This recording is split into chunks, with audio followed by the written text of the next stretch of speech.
Paano nga ba nabubuo ang mga batas at paano makalalahok ang mga ordinaryong Pilipino sa proseso? Yan ang layong sagutin ng bagong programang inilunsad ng Kamara.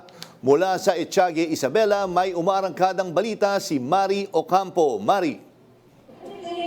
Jack, ilang linggo na lamang at budget season na nga sa Kamara, pero kasabay niyan, ikinasa na nila ang isa pang programa kung saan nilalayon nga na mas ilapit pa ang Kongreso sa mga Pilipino. Ang Kalinga Act. Ano nga ba ang ginagawa ng bagong Kongreso? Yan ang gustong iparating sa publiko ni House Speaker Faustino Bogie III sa pagkasa nila sa programa na Legis Here.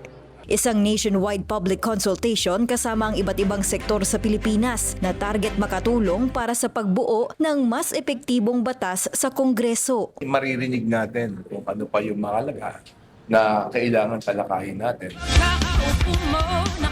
Sinimula ng programa sa Isabela State University na dinaluhan ng mga estudyante at mga magulang. Ilan sa mga dumalo, batid ang gawain ng isang kongreso. Pero aminado na kulang pa ang kanilang kaalaman.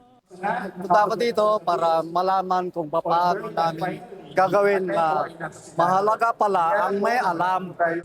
Isa sa mga tinalakay sa unang Legis Here ang Kalinga Act at Rice Tarification Law. Bago ang launching ng programa, lumabas sa latest National Momentum Survey na 9 sa 10 Pinoy o 86% ang approve sa performance ng kanilang House District Representative. Hindi naman po kami after sa ganong mga reading. Pero salamat sa pagtitiwala.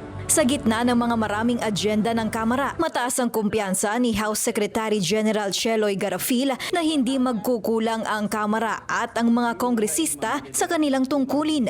Kasabay kasi sa paglunsad ng Legis Here ang pagpapatuloy ng impeachment trial laban kay Vice President Sara Duterte. Trabaho lang kasi kami ng trabaho. Makita niyo naman yung aming mga prosecutors kahit na marami silang ginagawa sa district nila. May impeachment pa kami ngayon. Pero pagdating sa committee level, sa plenary talaga naman, napakasipag nilang lahat.